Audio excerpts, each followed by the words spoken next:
It was hard and physical, but the friendships and the comradeships that was made outweighed all the physical and tough working conditions that we had to put up with. You know, we was part of the group, and that was your identity.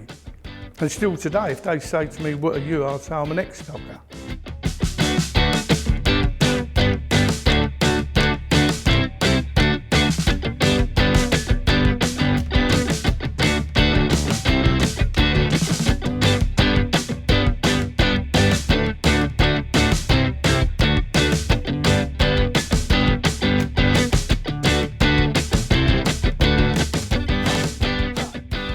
Hello, we are from Riverside Primary School. We have been working with Westminster Cathedral Primary School on a project to explore the history of the people who worked in the London docks. We have been interviewing people about their lives on the docks to uncover this fascinating part of London's history. We hope you enjoy our film. Dockers have existed since the beginning of time. As soon as you're transporting things by water, someone's got to unload it. The work always had to be casual because you could never predict when a ship could arrive. From the very beginnings, what happened is that people who needed some casual work would just hang around by the dock gate, and a foreman who wanted a ship unload would just come outside and call them on or get them to come involved. So the call on became something, everyday part of life in the docks, that you would stand on the stones, they called it, behind a chain, and literally wait for work. And the foreman would have these tokens in his hand, and he'd stand up in this box, and there would be all these men looking for work for the day or the week or whatever, depending how long the ship was there. And he would have these tokens, and he would say, 6 dockers on a sugar ship in wherever. And then all these hands would go up. And then he'd say, you and you and you and you, and they'd come up and they'd get their token, and that meant they could go and get some work. And then other times, if there was a nasty foreman, he might just get them and throw them out. And so people had to get on the floor to try and find a job. It was really, quite literally the survival of the fittest. If there wasn't much work going, people could often be fighting to get to the front to get a day's work. They paid them money that wasn't enough to feed their kids. So they went on strike for a thing called the Dockers' Tanner to get a living wage. And it was amazing how they managed to garner a lot of support. And because they actually won that fight, they established a bit of power for the workers in Docklands. And after that, it was much more difficult to push them around. The London Docks complex, stretching from St Catherine's down to Tilbury, 26 miles of docks, were the biggest docks in the world up to the 1930s. It was the East End of London, and you had a royal group of docks in Canning Town area, which was the largest docks in the world at the time, contained 4 docks, but they grouped as one. And then about a mile away you had what called the Millwall docks, and in the centre of where I lived actually was a dock called the Old East India Dock. So the whole area was surrounded by docks, and so really and truthfully everybody in that neighbourhood relied on docks for living. If you go up towards London Docks, the North St Catherine's, you can smell the spices. You know, at dusk, about 6 o'clock at night, you can smell the spices and what have you. If you go to West India Dock, you can smell the rum and the noise of the docks. Chains going and things like that. Crowded with boats. You go to all the different docks, all boats in there, all different sorts and sizes, you know. We'd be burning dirty fuels. There'd be a lot of pallor of smoke hanging over everything. Everything would be grimy, dirty. There'd be a lot of cranes swinging about, great big cranes, and sort of ships just gracefully lining up. Ships going into the dock, ships coming out the dock, ships waiting to go in, lighters full of cargo, and just tens of thousands of mainly men, working, getting everything moving, stuff coming in, stuff going out. If you didn't work in the docks, there was factories everywhere around Custom House and Canning Town, and you'd work in a factory that could be doing something for the docks, ship repairing or providing supplies and one thing or another.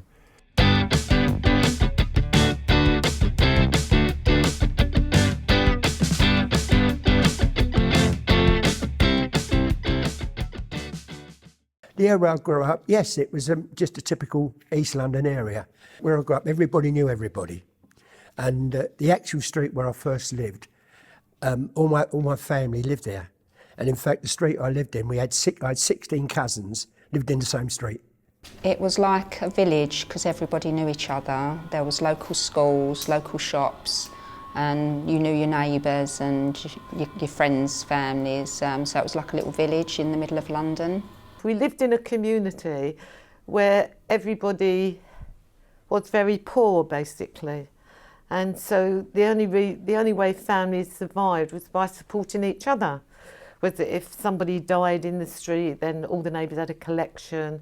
And dockers was very prevalent within the community. A lot of people who lived in our environment were dockers. We had if I can recollect, Mrs. Turton, I remember her name. And she was a lady, she was like a grandmother. She lived about 3 doors along from us. And she would always be sitting outside knitting. But basically she was keeping her eyes on us, or the kids, because we played in the street. And she was aware of everything that went on. My dad's cousin, Peter, when he left the docks, he started looking into the archives of our family, and he traced us right back to someone called Cornelius Long, who settled in the East End in Whitechapel originally, briefly, and then out to Poplar in about 1843. So that's where we Longs came from. You know, you always felt, I think you felt a bit special. Your dad was a docker anyhow, you know, your dad was a docker. My dad was a stevedore, and as I followed him later, my mum done various jobs on the island, varying from working in sweet factories, paper mills, canteens. My great-great-granddad was an engineer in Millwall Dock. His son was a dock labourer. My granddad was a stevedore.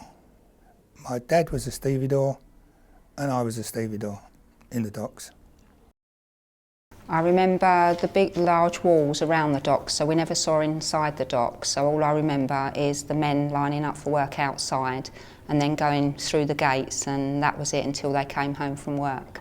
So the docks was a bit of a mystery as I was growing up. It was part of way of life. The docks were a part of way of life for you.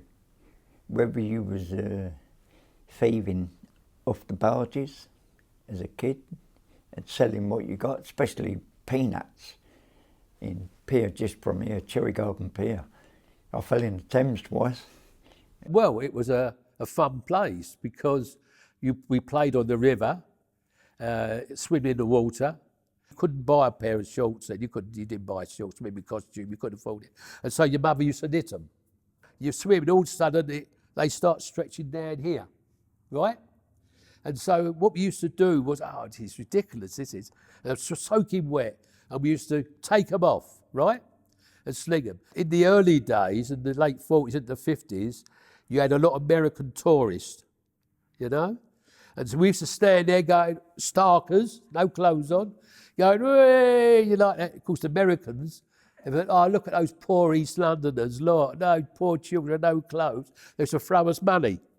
It affected our childhood because my dad relied on work there, which wasn't always guaranteed. So it was nice to see when there was big ships in the docks, because then we knew that Dad had quite a lot of work to do. But if there wasn't many ships in, we knew that, you know, he didn't have work that day. So we were sort of always looking towards the docks to make sure they was busy.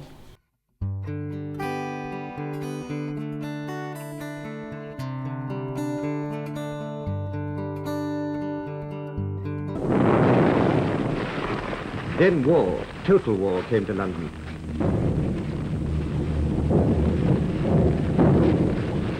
The target was everything and everybody. The original target on the 7th of September 1940 at 6 o'clock at night, with 500 German bombers with fighter escorts come over, and the beeline was the docks. It was quite easy because you're following the river, you know, so you're strafing a corridor of 20 miles wide and just come along and just bombing all over the place. It went on for 58 days, that went on for, or 58 nights, you would say. What all the dockers and the people who worked in the dock, They had to brave it because this is Britain's food supply. They couldn't decide they weren't going to go to work. They had to turn up there. So the Isle of Dogs, a lot of people, especially the children, were evacuated. And so the island was a bit of a ghosty place, I understand, at the time, you know? What happened was, as I said, I was evacuated, but then in 1941 there was a lot in the bombing, so I was brought back to London. So I lived throughout the Blitz. And it affected the docks a number of ways. I mean, I can remember standing with my dad, and when the bombs used to drop, they also had what they called incendiary bombs. So if they landed somewhere, they caused a fire. I can remember standing watching barges floating down the River Thames alight, where the incendiary bombs had hit them. And many houses were blown up, in actual fact. I mean, I can remember once, to give an example, we went to stay in this shelter, and we left our house, beautiful house, on the corner. When we came out of the shelter, the house wasn't there no more. It'd been hit by a bomb and was completely destroyed. Unfortunately, around about 1940, my grandmother, all the family, 8 of my family were all killed together at the same time. So I've been with a sort of happy merry-go-round sort of family to nothing. And like you know, it's taken me 70 years to get over it, really, because I still think of them at times. You don't ever forget, you know, little things that crop up every now and again.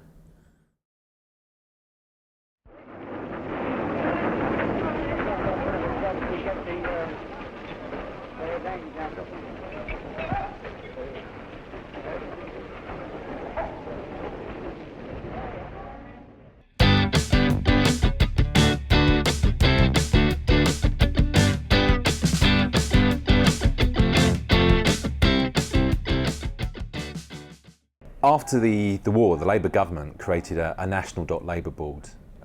They wanted to kind of rationalise the docks. They wanted to try and bring in more security for lots of the workers that work within them. So they created this registration scheme, and this meant that only a registered dock worker could apply for work. They still had to kind of stand on the stones in the morning and wait for the call on. But if they weren't picked for work, it meant they still received a basic minimum wage. They weren't going to have nothing at all. Their families weren't going to go without for that day. And you got paid the grand total of, if I remember right, of £7.10, but that's what you got. It was called the fallback money. But if you was working, you could earn anything between 20 and 30. Some blokes earned £30, £35, depending on what cargo. You went on what you used to call the call, but because you was unknown, like you would have a foreman one side of the road and all the men would be this side of the road, and he would walk out and say, I want 10 men. And you thought, oh, I've got half a chance here, but he would go over your head and and take the books that he wanted of people he knew, so you might not get work for a long while. If it was a dodgy job that no one wanted, then you could have easily got a job. But if it was a good job, you didn't have much chance. In fact, when I went in there early on, people would push and shove.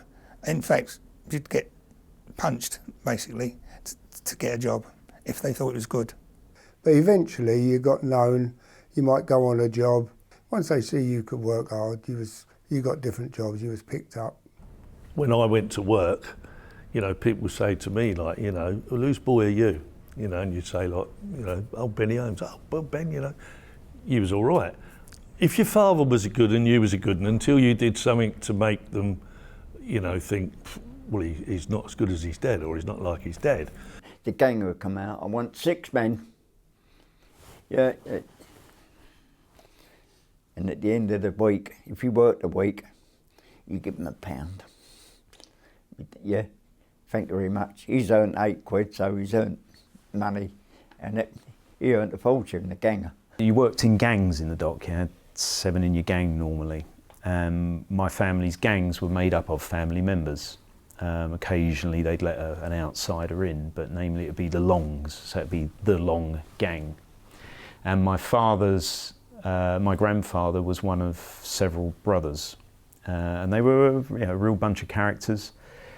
You would join a gang of men and everything would be manhandled, you know, hooks and bales and barrows, derrick, you know, small cranes and derricks, larger cranes on the dock side.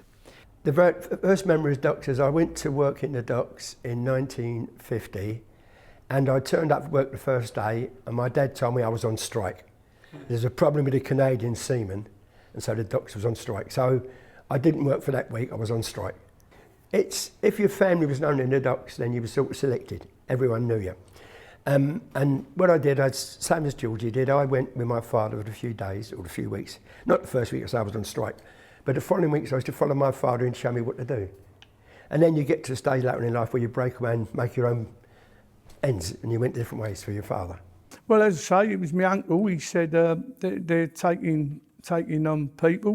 Would you like to join? I said, yeah, thanks very much. So that was it.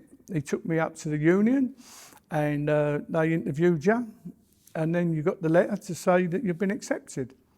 It's a family tradition, so I followed my grandfather and my dad and become a stevedore in 1964. In the early days, again, I picked a job up in the docks when I was about 17 or 18, known as the shore gang, which was when vessels came in and dock in London, or in the Royal Docks, what we worked in, the crew would be paid off, and they would put up what they call a temporary shore gang, and you would store the ship up, clean it up, and do everything that gets it ready for sea for when the permanent crew come back, and then you'd go on to another job in the same on another ship in what was known as the shore gang.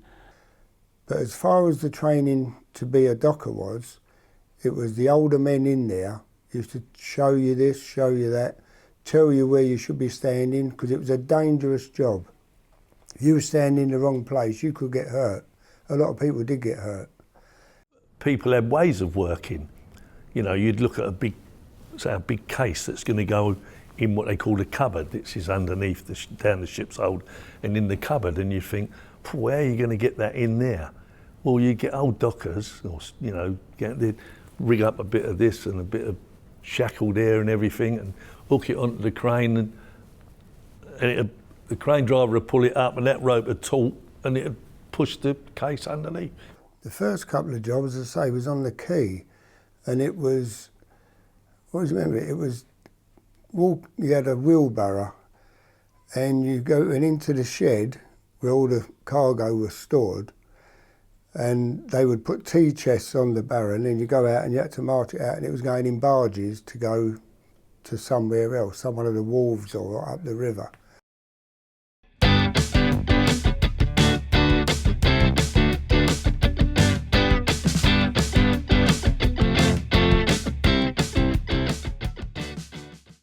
Well, there's numerous different jobs. So even the dockers' jobs were broken down into different kinds of work. So stevedores were organising the loading of ships, so cargoes from this country that were going to be exported. It's incredibly skilled men. So if you load a ship wrong, you endanger it. So they had to make sure that cargoes were evenly loaded, but also they had to be skilled in something like geography. Because if a ship doesn't just call at one port, it might call at 4 or 5 different ports in different parts of the world. And when the ship arrives there, the cargo needs to be readily or easily unloaded.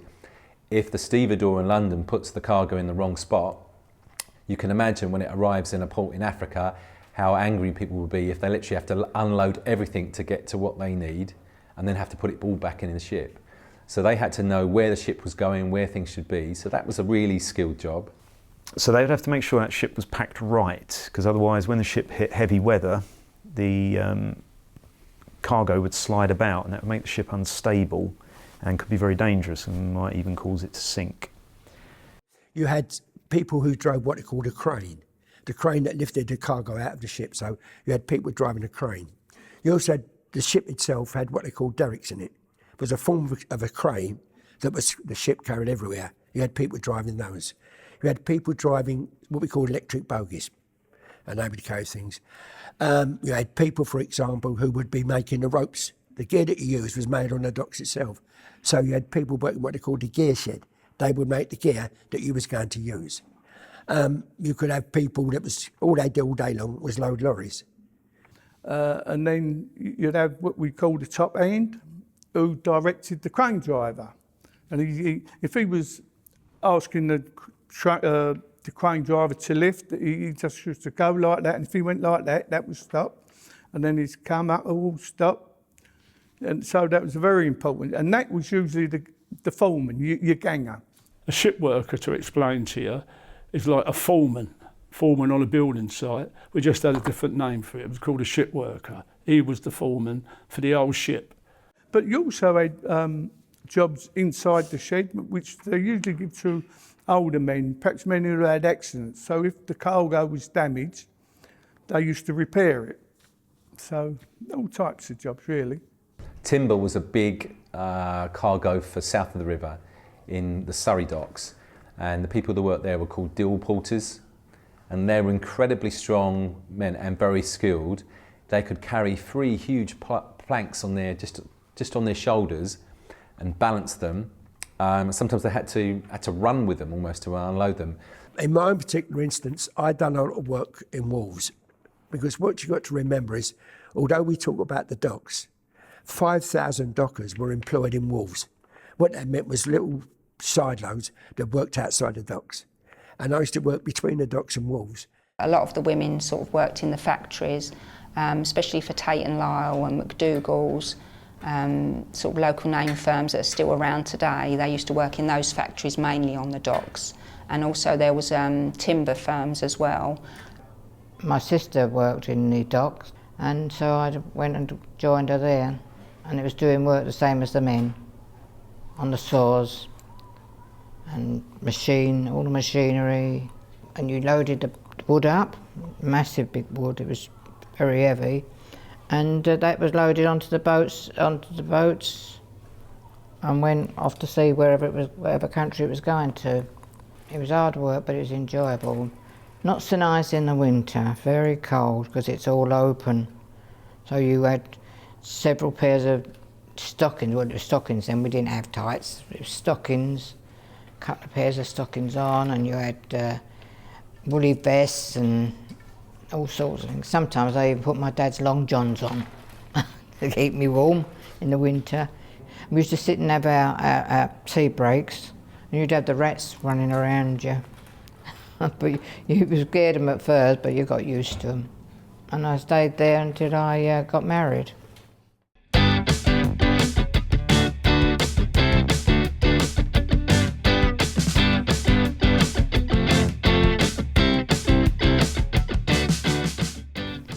His earnings were pretty good if he had work, but it wasn't brilliant, and that meant, because my dad's earnings wasn't very much, my mum had to work. So when I was growing up, my mum worked, and my nan looked after me if I wasn't at school.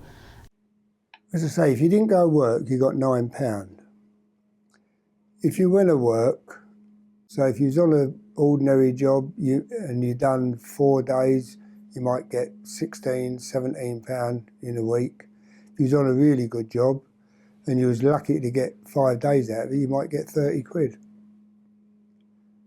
There's periods where we had so many ships in the dock that they would tie up alongside one another, and when you finished that one and he pulled out, the other one came onto the quay and you start on that one.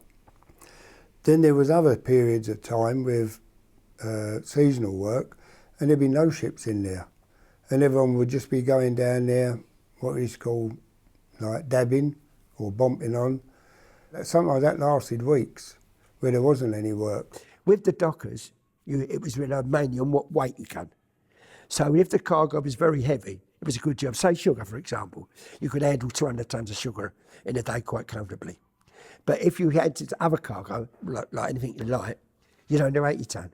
So based on that, that's how it would be. But we had a rate book, and everyone knew the rates that they would occupy and that they could use. The thing is with dockers, you're paid piece rate. So if you're paid piece rate, if you want to earn as much money as possible, you've got to earn quickly. That's the whole purpose at that time. But if you work quickly in that kind of work, you're going to work dangerously. I mean, some of the things you think with now, you wouldn't do it, but you used to climb over the edge of a hold onto a ladder and then go down, and you'd be down in, there'd be 8 guys down the ship's hold, like 4 corners of 2. You're in the slave, where you're going to have to work. You know, you're down the ship's hold and you're working on butter or whatever you are. The saddest thing is when someone dies when you're working. I remember working on a job, and it was a butter job, and I was on the quay, and as the load went up, it banged on the side. You know, I said to you that you go under, but this chap didn't. Fell down, smashed, killed him. And usually, people who was working in the vicinity went home. The East End then was a closed community, as I said, yeah, and everybody was associated with docks. So if someone got killed or badly hurt, you knew them. And it wasn't like a stranger being hurt. It was like a friend being hurt bad. And that really did affect people very much. They was antiquated then, because the docks were built at the turn of the century. The Royal Victoria Dock, I think, was built in Victorian times, and the other docks were built in Edwardian times. It took years before they ever give us a pair of gloves to wear on certain commodities. All we had was the hook, what we used to use to turn over cargo or pick up cargo. If you was on a dusty, dirty job, you was never given a mask. That was unheard of, giving people masks when we first went in there. Mrs. Webber, who lived round the corner from me, her husband worked on asbestos, and she used to wash his overalls. She never went to work in her life, but she washed his overalls, and she died of asbestosis. A lot of my friends and mates are now reaping the consequences of working on those killer dusters, and particularly asbestos, where we're losing no end of them still today after all them years. Lots of old dockers wore what they used to call a shtuck, which was a scarf tied twice around their neck. I don't know if it was to soak the sweat or whatever it was. Always had a cap on to go to work, and he had his hook, the docker's hook. You got to remember, there was no uniform. There was nothing like you do protective clothing today. You did nothing like that at all. You had your cap, and you tied your trousers up around here to stop, not only to stop getting wet, but stop the rats running up as well, up the trouser legs if you're working in the various places. But no, but the cap, you look at the old pictures of the dockers with their caps on. And few things. What used to do, they used to keep their sandwiches. If they had sandwiches, they put them in the cap, you know, because they couldn't leave them around because other people would pinch them, yeah? Or the rats would get hold of them, so they kept them in your cap.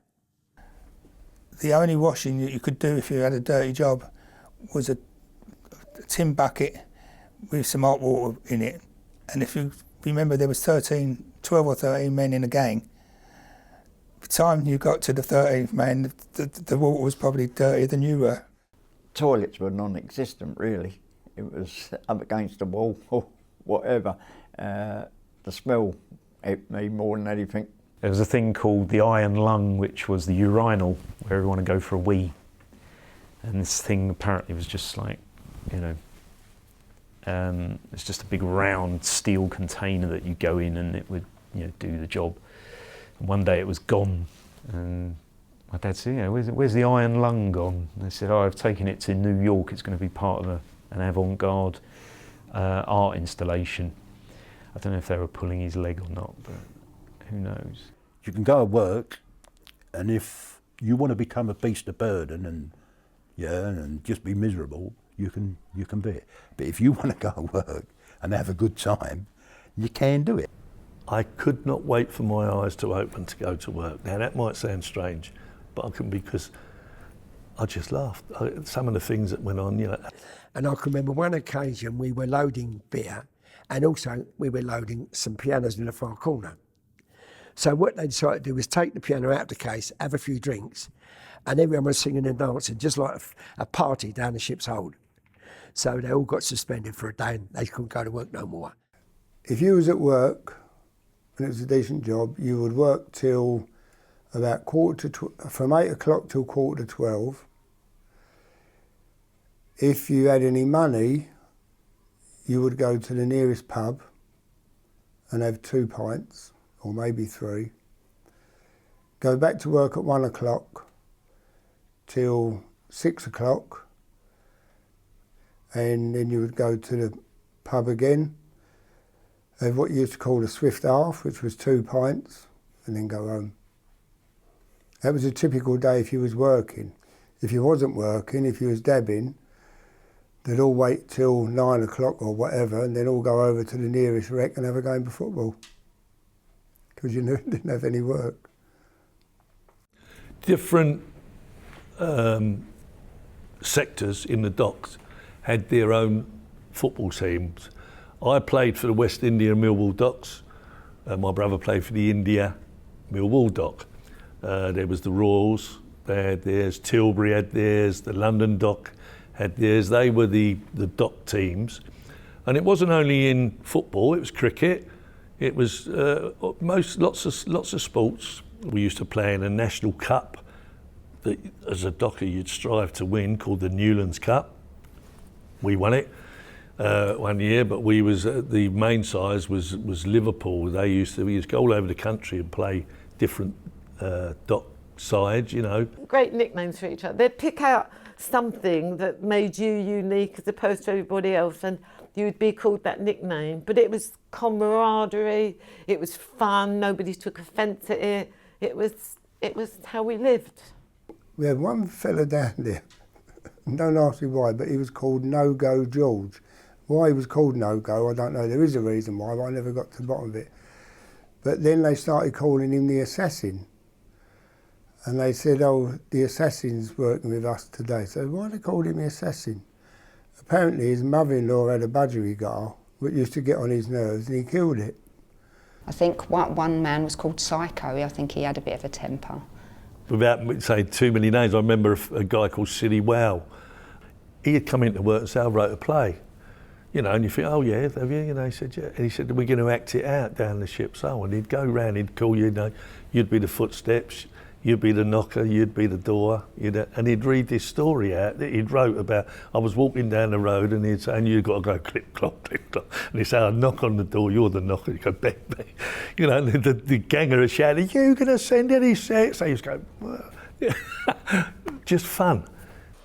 And then there was another bloke who used to be always wanting to look into the cargo, and they'd say, oh, what's in this case, what's in this case? And they called them the solicitors, because they was always looking into cases. So, yeah, we had a man down the dock, Johnny Boom was his name, and he was a ganger, yeah. And he used to have men working down the hold, and he never took his hands out of his pockets, yeah. And we called him the educated foot, because what he'd do, he'd be standing there with his hands in his pockets, and a case had come over, and he'd say to the men, we'll have that one over there, or that one over there. So his nickname was the educated foot.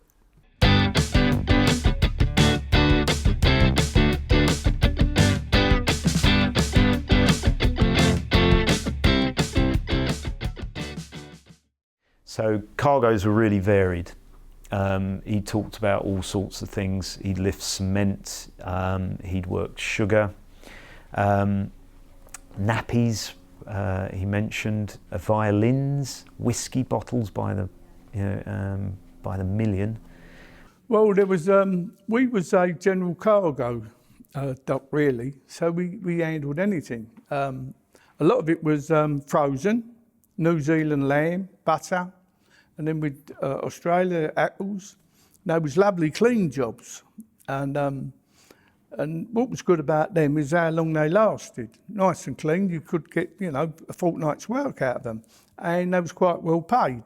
I worked in a wharf. There was 22 men who worked in this wharf. There was 2 gangs of 11, and we worked on what they call long iron. You know, the long iron bars that go into the buildings and everything else. And that was a wharf that dealt with long iron, and it used to come out of the little coaster ships, used to fetch it out. Dangerous working down the hull, you know, again piecework with all its dangers, you know, work as quickly as you can and everything else. But my father-in-law made sure that I took his job, which was on the quay. So when the big long iron used to come out of the ship on the chains, up put the crane on the chains and coming over, they used to fetch it, they used to hit a wall to turn it round, the wall used to go like that, but you were out of the way. Those guys down the ship, so they worked dangerously. You know, if you had the job on the quay delivering meat, that was a good job. You was in the open, because the chaps down the hatch, they was refrigerated, so it was still cold. And so if you was on the quay, land, barra, backwards and forwards all day, and you'd be chatting all the way along, that was good. That was a good job.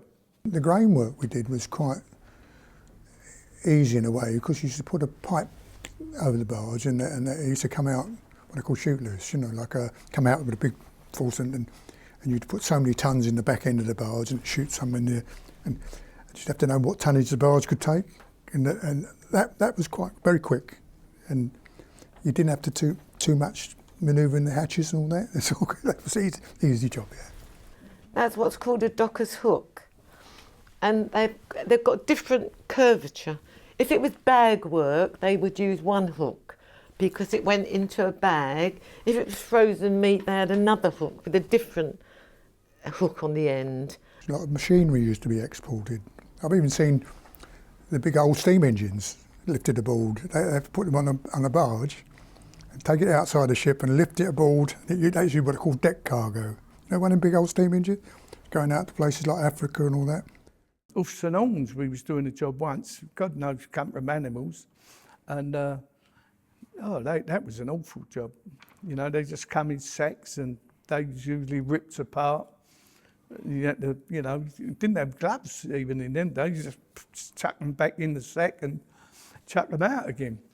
So they wasn't good jobs. And usually a lot of the hardest jobs, dirtiest jobs, was the worst paying jobs. You know, I can remember my dad having to work on sugar, coming home and more or less flaking out into the armchair. Cement today, they're not allowed to pick up more than 25 kilos. Well, when we did cement, that was 50 kilos, which was the old days 100 weight. And it was always hot. And it used to burn your wrists, and people used to put stuff, wrap their wrists and that, because the more you're carrying it every day and you're sweating every minute of the day, and it used to burn you.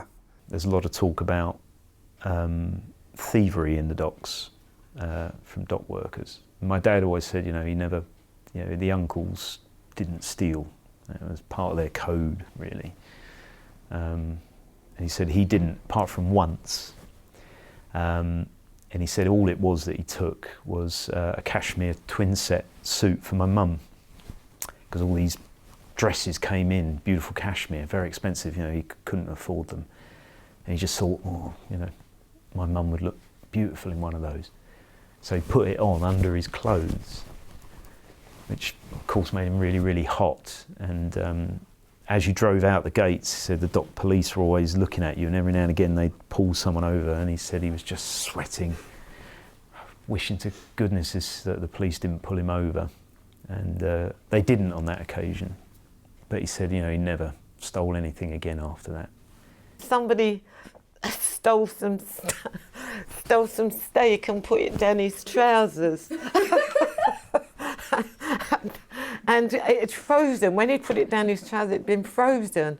But of course, during the day it melted. So he's trying to get out of the gates with his coat over him, trying to stop it. And somebody phoned an ambulance thinking he'd been hurt because he had all blood down his trousers. At the docks there is a strike that the company don't like. Turn around me out, that's all they'll have to pay. Like slaves they'll have us work far more than any turn. Yeah, they make us sweat all our lives out every day. Strike boys, strike for better wages. Strike, strike, strike for better pay. Go and fight in at the docks, stick it out like by the cocks, fight until the bosses give away. The unions were extremely important. Trade unions have been sort of up and down from about the 19th century, but by the late 19th century, the dockers have got very organised. And it had just come around because their working conditions, they were being asked to work hours and not be paid enough to live on, all in the interests of profit at the end of the day, of the owners. So, you know, there is power in a union. They would down tools and say, we don't work until you start treating us better. And by the time my dad joined the docks, you couldn't be in the docks unless you're in the union as well. You talk about dock gate meetings, unofficial meetings, but even the branches were really well attended. Really well attended. They called it bath night, Friday night. You went, and if you didn't go, you got found. You know, you go to your branch meeting. Before the unions got active, before 67, we had no pension scheme in the dock at all. We had no sick pay. So we were able to get all those things for the employer. We made sure that people that came into the docks, lorry drivers, or anybody who wanted to come into the docks, were members of a trade union, particularly so the Transport and General Workers Union, who covered lorry drivers. And we used to ask a lorry driver to produce their card. If someone didn't have a card, well, he got unloaded, but he got unloaded well late. The unions would never come to us and say, look men, you need this, you need that, we're going to do this, we're going to do that. It was always us who had to go to the unions and say, we want you to do this for us. And by the time they got round to doing it, it was too late. So that is why most dock strikes wasn't with the blessing of the union. Most dock strikes were unofficial. But as soon as I went on strike, I would take over looking after the children, or my child at the time, and my wife was permanently registered at a temporary office workers agency, and she would get a job. So we still managed to pay our mortgage, to pay the bills, but we was fighting for something.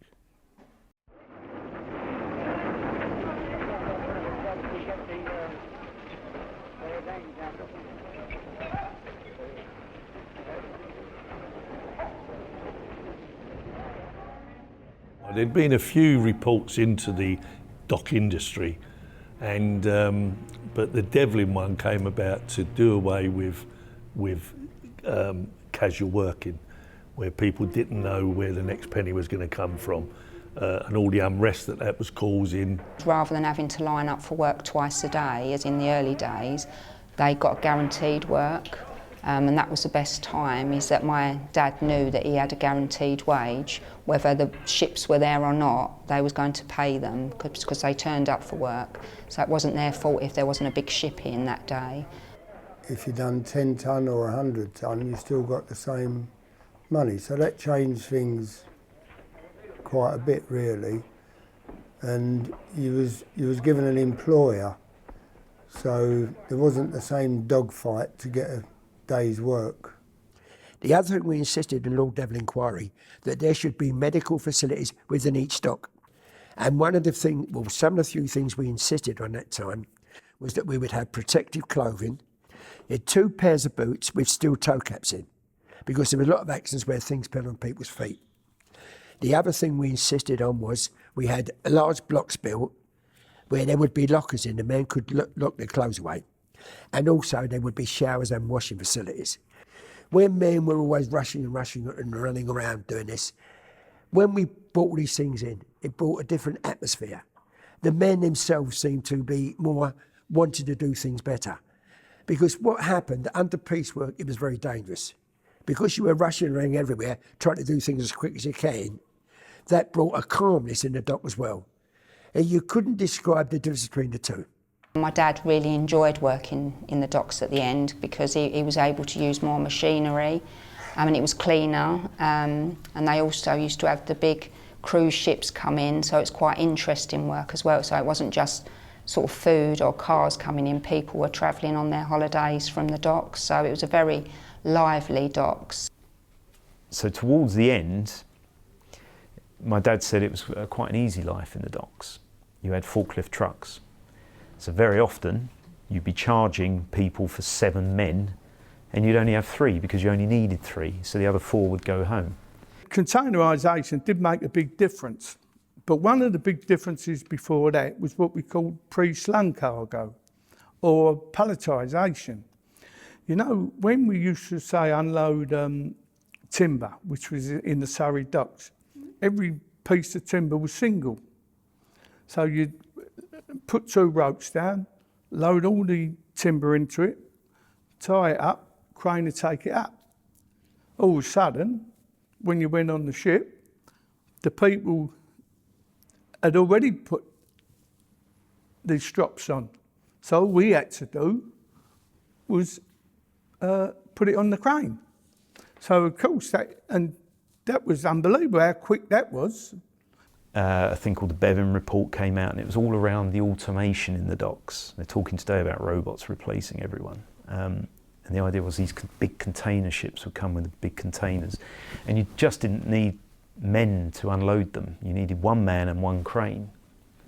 So it was, you know, good for the owners, because these big steel boxes, no one could steal anything from them. The ships could carry, you know, thousands of these things on a ship a mile long, and that ship couldn't get up to the London docks. So it threatened the livelihood of the docks and ultimately did away with it. So there was a lot of striking over that. I can also remember when I was about 5, the big dock strike in 1972, because it went on for a long time, the best part of 2 months, and it was really hard, because as soon as the strike started, all my dad's wages were stopped.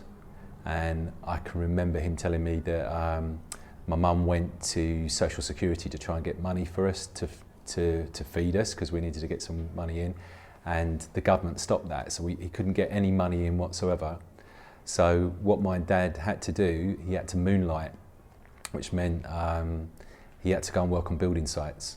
The strike really was based around one of the loading facilities that had been created outside of the Docklands area. It's called Chobham Farm. Whereas if you worked within one of the London docks, you had to be a member of a trade union. At Chobham Farm, there were no unions. So this meant that people who were working there, the safety and the security that the unions had campaigned of for years, that fight, you know, wasn't going to be reflected in the conditions that could be found there.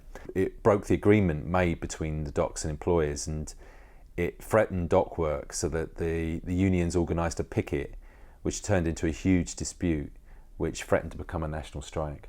In the end, what they did is they arrested some of the dock leaders there that were organising the pickets.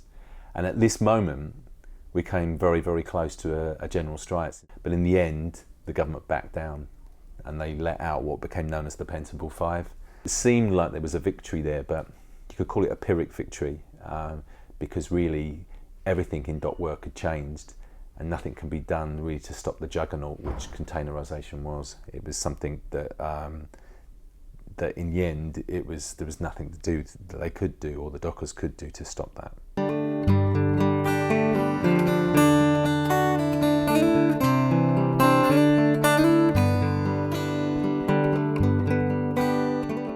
The docks was at the end of its life. Everything has a lifetime, doesn't it? And the docks were just too small to handle the bigger ships that were being built. They didn't need all the ships and the quays and the wharves, because they had mechanisation and containerisation. Well, when they closed, it was just it was like the domino effect. It would started off in London docks, then it just moved along. So then you'd have, say, the Surrey docks closed, then the West India docks, Millwall docks, and then it come to the Royal Group of docks. We closed in 81, and we moved to Tilbury, which was about 30 miles away. It wasn't so much the docks closing. The docks closed in 81, the Royals, but there was all ancillary industries around the docks. All of a sudden you started seeing cafes close, and the people who used to supply goods to the dock for, say, ship repair, because all them ships had running repairs the same as any machinery, and they started closing. But the worst effect it had, because those, in the days when I'm saying about, the community was all family orientated. All your family, all your friends, you lived in one street. When the dock closed and people finding difficulties to move down different areas, They then moved, sold their houses and moved further down. So your whole community was destroyed as well.